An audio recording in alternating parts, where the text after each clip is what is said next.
Tiziana Lecci, vice segretaria provinciale del Partito Democratico. Sono trascorsi 7 mesi, di fatto non è cambiato nulla perché i rifiuti combusti sono ancora lì e voi stamattina manifestate per chiedere attenzione per questa situazione. Esatto, stiamo manifestando come l'iniziativa è partita dal Partito Democratico di Licata con l'appoggio della Federazione di Agrigento, perché è una situazione insostenibile e pericolosa quella che abbiamo nel territorio licatese e nulla si muove. La cosa tragica è proprio questa, che nulla si muove. Sono passati 7 mesi e la situazione è ancora la stessa di quando è scoppiato l'incendio. Quindi ci auguriamo, con questa sensibilizzazione che abbiamo così proposto alla città, con questo movimento di persone che oggi si sta ritrovando qui in questo luogo, di sensibilizzare anche le istituzioni, chi di competenza, per cercare al più presto di attuare la bonifica tanto auspicata dalla città di Licata. Vincenzo Sica, lo abbiamo appena detto, di fatto in 7 mesi non è cambiato nulla, i rifiuti sono ancora lì. Sì, i rifiuti sono lì e che a quanto pare nessuno si muove per toglierli da quel posto da operare, da fare una bonifica.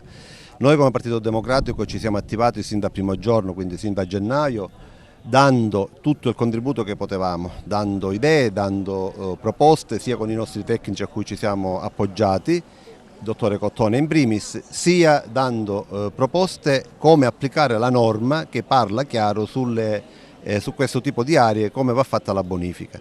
Nonostante l'ultimo sollecito fatto dalla nostra sezione, dal nostro circolo di Licata poco più di un mese fa, nonostante 3 interrogazioni parlamentari, una nazionale a cui ancora non si ha risposta e altre 2 regionali, e tutto rimane fermo. E allora noi oggi protestiamo assieme a tutta la città per chiedere, per invitare e per diffidare le autorità competenti a darsi da fare, a operare per bonificare quest'area che, voglio ricordare, è una bomba ecologica che può creare, se già non crea, serissimi danni a tutta la comunità licatese, ma non solo la comunità licatese ma anche all'Interland, perché aggiungo questi rifiuti hanno anche delle polveri sottili che vanno in circolo e che possono arrivare anche a 20-30 km di distanza, quindi è un problema che interessa non solo Licata ma anche i paesi viciniori. Non a caso oggi sono presenti anche i rappresentanti dei circoli di Campobello, Ravanusa e Palma di Montechiaro. Onorevole Catanzaro, capogruppo del PD all'Ars, di fatto in 6 mesi non è cambiato nulla, 7 mesi, perché i rifiuti sono ancora lì. Tutti continuiamo a chiederci perché. Ma guardi, proprio la presenza stamattina di tanta gente che ovviamente su questo sit-in in un fine settimana, l'ultimo di luglio, fa appunto evidenziare il fatto che il governo regionale, oltre alle sue nefandezze su tanti argomenti, non ha fatto nulla su un argomento così importante per questo territorio, non soltanto per la comunità di Licata ma per il territorio intero. Noi abbiamo presentato come gruppo parlamentare un'interrogazione a gennaio che ha avuto una risposta proprio nel mese di maggio, dove ovviamente ci è stato raccontato che c'è un impegno da parte del governo, però ad oggi, se siamo qui, significa che non è cambiato nulla. Adesso in questo momento non capiamo il motivo. Sì, possiamo anche capire che ci sono delle ancora indagini in corso, però nello stesso tempo c'è una comunità che attende di capire, preoccupata per quello che possa essere il problema ambientale, e quindi non c'è nulla. Adesso il governo, ci sono le variazioni di bilancio, perché non ne approfitta proprio per mettere delle somme che possono dare un sollievo a quello che è la comunità e a quello che è la comunità delicata. Invece abbiamo mucchi di rifiuti che sono nocivi per l'intera comunità delicata, ma soprattutto anche per le produzioni dell'agricoltura, che in questo momento, oltre al danno della siccità, ha anche un danno che è quello della contaminazione.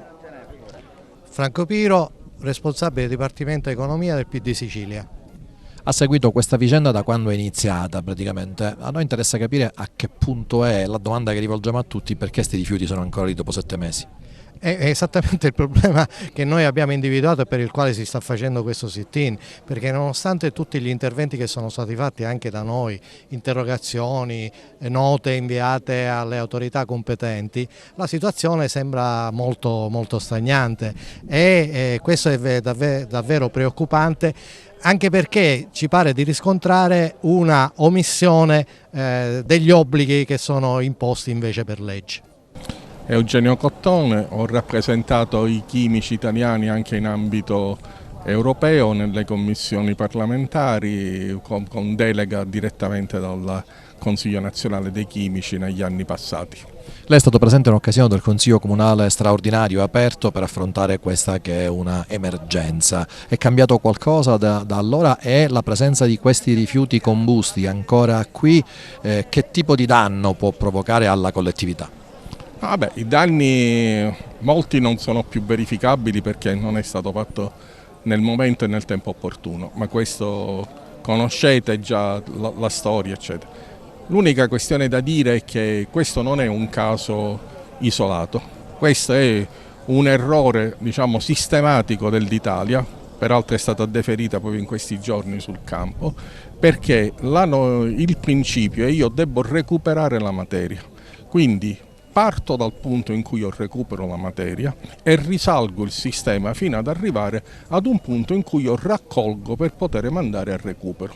Mentre quando invece si fa che creo il punto di raccolta, però non so dove recuperarlo, poi succede, mi sembra che gli ultimi, adesso erano oltre 410 casi in Italia, sono 410 casi identici a questi, perché prima o dopo capiterà sempre l'incidente, capiterà sempre l'incendio e cose, ma è un problema assolutamente strutturale e di errata considerazione. Gianluca Mantia, Categorie Unite e Licata Bene Comune. Presente qui oggi perché? Siamo presenti oggi perché questa è una gravissima crisi per la salute delle nostre città e indipendentemente da chi ha le responsabilità vogliamo che questi rifiuti pericolosi per la salute pubblica vengano rimossi all'immediato. Dopo si troveranno i responsabili. Oggi servono le soluzioni. Famiglie con i bambini chiusi in casa da mesi. Serve una soluzione, anche perché nella speranza che piova molto presto si potrebbe incorrere dei rischi anche di altro tipo. È necessario un intervento immediato da parte delle istituzioni per rimuovere subito tutti i rifiuti. Onorevole, un paio di settimane fa le ha presentato un'interrogazione in cui sollecitava il Presidente della Regione a conoscere lo stato dell'arte, capire qui a che punto siamo. Ha avuto riscontro? Non ancora, ma soprattutto avevamo già presentato un'altra interrogazione a prima firma il nostro capogruppo, di tutto il gruppo parlamentare del PD e lì abbiamo avuto delle risposte ma assolutamente insoddisfacenti, perché di fatto non conosciamo realmente l'impatto della diossina nel terreno, quindi nei prodotti alimentari, di fatto i rifiuti sono ancora là e noi vogliamo e chiediamo con forza la bonifica del territorio. L'incendio, ricordiamo, è stato a fine gennaio. Sono passati diversi mesi ormai, siamo in estate, abbiamo bisogno di certezze, di risposte concrete, di azioni concrete. La bonifica non è iniziata, i dati appunto sul consumo alimentare, sulla tossicità non sono arrivati, spetta all'ASP, però non possiamo, diciamo, assistere sempre a un rimpallo di competenze fra gli assessorati e appunto in questo caso l'ASP. L'ARPA ha fatto bene il suo lavoro, il suo dovere, dando riscontri concreti, ma le risposte della politica come sempre sono lente e insufficienti.